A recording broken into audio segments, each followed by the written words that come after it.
नमस्कार दोस्तों। पाकिस्तान की इकोनॉमी आज एक फिर ऐसे फेज पे पहुंच चुकी है जिसे परमानेंट क्राइसिस मोड कहा जा सकता है।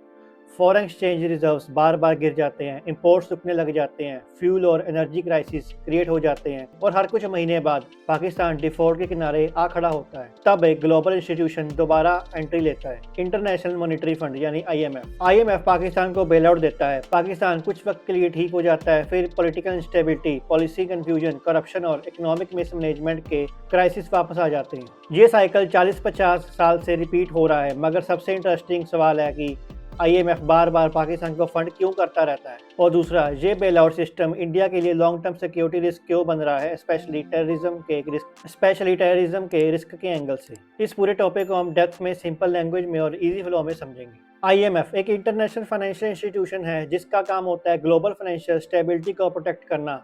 अगर कोई कंट्री अपनी इकोनॉमी को सस्टेनेबल नहीं रख पाती और डिफॉल्ट के आसपास आ जाती है तो आईएमएफ आके लोन देता है कंडीशंस के साथ। पाकिस्तान ने 1947 के बाद 20+ आईएमएफ प्रोग्राम्स लिए हैं, इतना ज़्यादा किसी भी एक कंट्री ने नहीं लिया। इसका मतलब है पाकिस्तान की इकोनॉमिक स्ट्रक्चर फ्लॉड है, रिफॉर्म्स होते नहीं हैं, पॉलिटिकल विल कम रहती है, आर्मी का इंटरफेरेंस ज़्यादातर इकोनॉमिक डिसीजंस को डिस्टॉर्ट करता है। हर बार आईएमएफ लोन देता है, पाकिस्तान थोड़ा स्टेबलाइज होता है, फिर पॉलिटिक्स और गवर्नेंस रिफॉर्म्स को डिरेल कर देती है। आईएमएफ जानता है कि पाकिस्तान रिस्क है, पर फिर भी लोन देता है। क्यों मजबूरी होगी? वो मजबूरी जियोपॉलिटिक्स है। ये समझना सबसे जरूरी पॉइंट है। कोई भी कंट्री अगर बैंकरप्ट होती है, आईएमएफ हमेशा नहीं आता।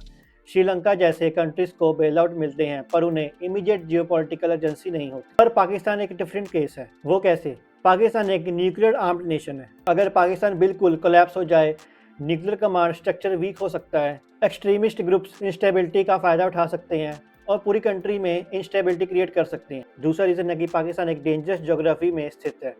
Pakistan Afghanistan, central Asia, middle east और इंडिया के बीच में लोकेटेड है। जहाँ इंस्टेबिलिटी का मतलब है कि huge refugee flow, arms trafficking, terrorist movements, drug trade expansion और रीजनल इकोनॉमिक शॉक का होना। आईएमएफ का मैंडेट ग्लोबल इकोनॉमिक स्टेबिलिटी का है और पाकिस्तान का collapse global supply chains, remittance और एशियन फाइनेंशियल मार्केट्स को झटका दे सकता है। आईएमएफ की फंडिंग प्योरली इकोनॉमिक्स का मैटर नहीं होती, ये जियोपॉलिटिकल नेसेसरी बन चुकी है क्योंकि यूएस का इन्फ्लुएंस आईएमएफ पर सबसे ज़्यादा है और यूएस के स्ट्रेटेजिक गोल्स हैं अफगानिस्तान में stability, counter terror operations, China के इन्फ्लुएंस को बैलेंस करना, मिडिल ईस्ट से साउथ एशिया तक सिक्योरिटी आर्किटेक्चर मेंटेन करना। इसी वजह से पाकिस्तान का कम्प्लीटली फेल होना यूएस के लिए प्रॉब्लम बन जाता है। दूसरा रीजन है कि चाइना पाकिस्तान का सीपैक इक्वेशन। चाइना ने पाकिस्तान में सिर्फ $60 बिलियन का इन्वेस्ट किया है सीपैक के थ्रू।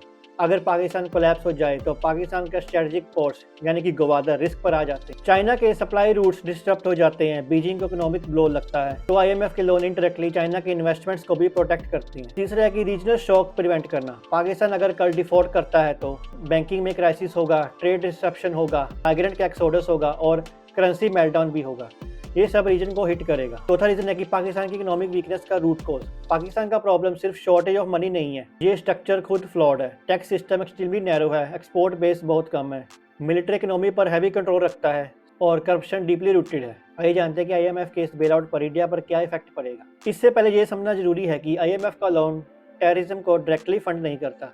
आईएमएफ का मॉनिटरिंग सिस्टम बहुत स्ट्रिक्ट होता है, लेकिन आईएमएफ बेल आउट पाकिस्तान को कोलैप्स होने से बचाता है और इसी कोलैप्स के ना होने से पाकिस्तान की मिलिट्री एस्टेब्लिशमेंट को स्ट्रेटेजिक स्पेस मिल जाती है जिसका इम्पैक्ट इंडिया पर पड़ता है। सिस्टमैटिक तरीके से समझे तो मिलिट्री को इनडायरेक्ट फाइनेंशियल सपोर्ट मिलता है। पाकिस्तान का डिफेंस बजट रिसेशन में कभी नहीं होता, चाहे हेल्थ केयर कोलैप्स हो, चाहे स्कूल बंद हो जाए, मिलिट्री का बजट अनटच्ड रहता है। जब आईएमएफ पाकिस्तान को बेल आउट देता है तो फॉरेन रिजर्व्स इंप्रूव होते हैं, गवर्नमेंट को सैलरी और बेसिक एक्सपेंसेस के लिए स्पेस मिलती है, आर्मी के फंड सिक्योर हो जाते हैं, यानी मिलिट्री प्रेशर इंडिया पर कॉन्स्टेंट बनाए रखने की कैपेसिटी लूज नहीं होती। अगर आईएमएफ फंडिंग ना हो तो डिफेंस कट्स होते हैं, ऑपरेशन रिस्ट्रिक्ट होते हैं, मिलिट्री फाइनेंशियली वीक होती है। ये इंडिया के लिए सेफर सिचुएशन है। तो आईएमएफ के लोन से जब पाकिस्तान कोलैप्स नहीं होता तो एक्सट्रीमिस्ट ग्रुप्स को सर्वाइव करने का एनवायरनमेंट मिलता रहता है। उसके रीजन है कि गवर्नेंस ब्रेकडाउन नहीं होता, लॉ इन्फोर्समेंट बिल्कुल क्रैश नहीं होती और आप तो जानती हैं कि पाकिस्तान की आईएसआई डायरेक्टली टेररिस्ट को सपोर्ट करती है। इसका नेट इम्पैक्ट ये है कि इंडिया को टेररिज्म रिलेटेड रिस्क कंसिस्टेंट रहता है। इसका क्रक्स समझे तो IMF bail out is equal to economic oxygen. इससे पाकिस्तान कश्मीर के नैरेटिव को अग्रेसिवली पुश करता रहता है, इंडिया के बॉर्डर पर इन्फिल्ट्रेशन विंडो ओपन रखता है, intelligence based proxy pressure maintain करता है। अगर पाकिस्तान कोलैप्स हो जाए तो ये सब चीजें रुक सकती हैं, मिलिट्री इंटरनली बिजी हो जाती है और एक्सट्रीमिस्ट नेटवर्क को फंडिंग मुश्किल हो जाती है। इसी वजह से इंडिया को बॉर्डर पर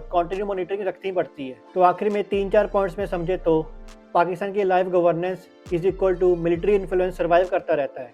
अगर मिलिट्री इन्फ्लुएंस सर्वाइव हुआ तो प्रॉक्सी नेटवर्क को इंटरेक्ट प्रोटेक्शन मिलता रहता है, और अगर प्रॉक्सी नेटवर्क्स सही सलामत रहे तो इंडिया के लिए लॉन्ग टर्म टेररिज्म का रिस्क रहता है। तो इंडियन सिक्योरिटी एक्सपर्ट्स के हिसाब से IMF का बेल आउट एक अनइंटेंडेड साइड इफेक्ट होता है, और इंडिया के लिए पाकिस्तान का कोलैप्स होना भी रिस्क है और पाकिस्तान का सर्वाइव रहना भी रिस्क है। तो सवाल यह है कि क्या पाकिस्तान कभी IMF डिपेंडेंस से बाहर आ पाएगा, क्या रिफॉर्म्स कभी पूरे हो पाएंगे, और क्या साउथ एशिया कभी लॉन्ग टर्म पीस देख पाएगा?